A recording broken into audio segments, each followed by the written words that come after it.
ఒకసారి చెప్పండి, culture, agriculture వీటి మీద చెప్పండి. అందాకన్నాను దేవుడు చాలా రచన అద్భుతం అండి. మనం ఊహకు అందదు, ఆలోచించలేం కూడా. మహాభారతం కాలంలో 6 లక్షల విత్తనాలండి. అంటే దేవుడు ఎందుకు ఇచ్చాడంటే ఇన్ని రకాలు, కేవలం ఆకలి వేసినప్పుడు మనం తింటున్నాం, భోజనం అనుకుంటున్నాం. ఇది కానే కాదండి. ఆకలి వేసినప్పుడు తినడానికి కాదండి, ఇది ఔషధం. ఇది భోజనమే ఔషధం. ఈ విత్తనంలో మన శరీరంలో ఎన్ని అవయవాలు ఉన్నాయో అవయవాలు తగ్గట్టు విత్తనాన్ని డిజైన్ చేశాడండి. ఆయన పెద్ద సైంటిస్టు, ఆయన పెద్ద ప్రకృతి ప్రేమికుడు. మనకు కావాల్సినవి అన్నీ సృష్టించినాక మనిషిని ఇక్కడికి పంపించాడండి. మనిషి పాత్ర ఈ భూమి మీద ఒక అతిథి పాత్ర అండి. మన ముందు చాలామంది వచ్చారు, మన తర్వాత కూడా చాలామంది వస్తారు. కానీ ఈ అవయవాలు ఏవైతే ఉన్నాయో అవయవాల్లో ఒక్కొక్క అవయవం మీద ఒక్కొక్క విత్తనాన్ని డిజైన్ చేశాడు. సాధారణ కాన్పు అవుతాకి ఇవాళ లేదు. అంటే ఒక పక్షి సాధారణంగా కాన్పు అవుతుంది, గుడ్డు పెడుతుంది. ఒక ఆవు పిల్లని పెడుతుంది.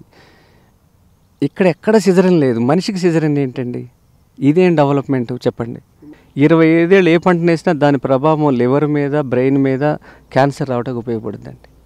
అంత భయంకరమైన కలుపు మందులు మనం వాడేస్తున్నాం. కారణం ఏంటంటే ఇంత భారతదేశంలో ఇంత జనాభా ఉండి కలుపు తీయటానికి మనుషులు లేనండి. మానవ వనరులు అద్భుతంగా ఉంది భారతదేశంలో.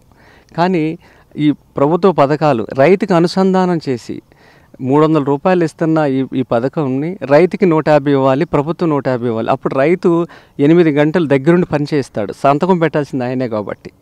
ఈ విధంగా ఒకవైపు వెళ్లకుండా రైతుకి అనుసంధానం చేస్తే అక్కడ పని జరుగుద్దండి, ఉత్పత్తి బయటకు వస్తుంది.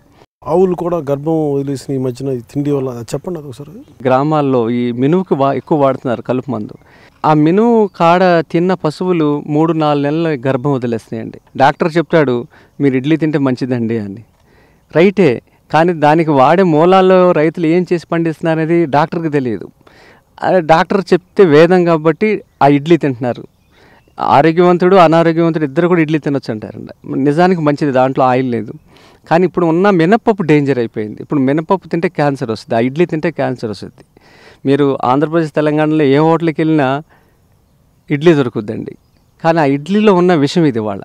అందుకని ఇప్పుడు ఆ కలుపు మందు వాడకుండా పంటలు పండించుకునే దానికి పాలేకర విధానం చాలా సులువైందండి. కాన్పు అవుతానికి ఒక బియ్యం ఉందండి. ఇంతకీ అమ్మాయి కన్సీవ్ అయినాక ఆ బియ్యం పెడితే మా దగ్గర 20 మంది పిల్లలు పుట్టారు. వాళ్ళ నా వ్యవసాయ క్షేత్రంలో పనిచేసే మొత్తం నా పొలంలో పనిచేసే 120 మంది ఉన్నారు. వాళ్ళల్లో 6గురికి పిల్లలు లేరండి. 12 ఏళ్ళ నుంచి పిల్లలు లేరు. వాళ్ళకి ఆ బియ్యం పెడితే పిల్లలు పుట్టారు. ఇది ఈ సమాచారం నాకు ఎక్కడ దొరకాలి? ఒక అగ్రికల్చర్ యూనివర్సిటీలో సైంటిస్టులు చెప్పరు, ఒక ఆధ్యాత్మిక గురువు చెప్పడు. పూర్వకాలంలో రైతులు ఎవరికి తెలియదు, ఎందుకంటే 60 ఏళ్ళు 70 ఏళ్ళు జరిగిపోయిన విధ్వంసం కదండి ఇది. ఈ క్రమంలో ఎక్కడైతే చదువు చొరబడలేదో అక్కడ బతికున్నాయండి ఈ విత్తనాలన్నీ. ఒరిస్సా, ఛత్తీస్గఢ్, తర్వాత బీహార్, నాగరికత వెళ్ళని చోట వాళ్ళు డెవలప్. ఒరిస్సా అంటే మనకి చాలా చిన్న చూపండి, కానీ భారతదేశంలో అన్ని రాష్ట్రాల కాటాలో పెడితే ఎంత బరువు ఉంటుందో ఒరిస్సా ఒకటి అంత బరువు ఉంటుందండి. అంత గొప్ప వైవిధ్యం అండి. ఏ చిన్న రైతు దగ్గరికి వెళ్ళినా ఒక 10 రకాల దేశీ విత్తనాలు ఉంటాయండి.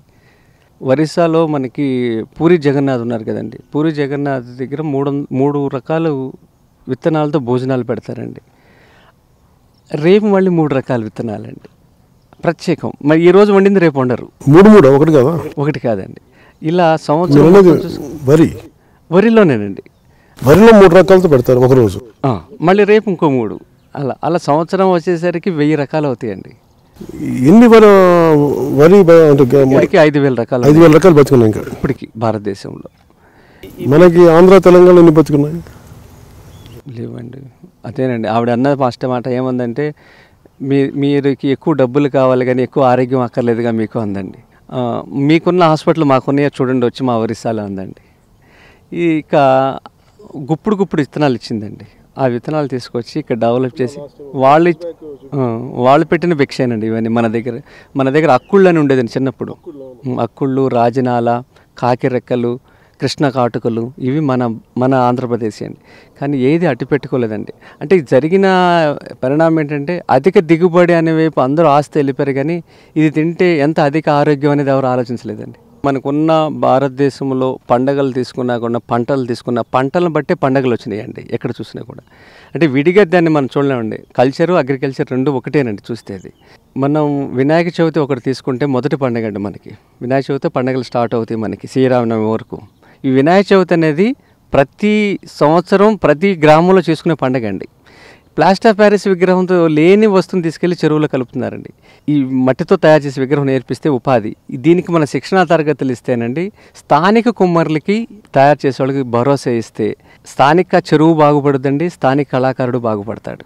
కాకతీయులు చెక్కిన శిల్ప ఏదైతే ఉందో కాకతీయుల కోట ప్రపంచంలో నెంబర్ 1 అండి. అది ఒక కఠినమైన రాయి అండి. అది చాలా శిల్పి సృజనతో పాటు ఆరోగ్యవంతుడు అయితేనే ఆ మొండి రాయిని కొట్టగలుగుతాడు. చాలా బలంగా. అంటే కాకతీయులు చేసిన పని ఏంటంటే ముందు చెరువులు తవ్వించారు, మూలాలకు వెళ్ళి పనిచేశారు.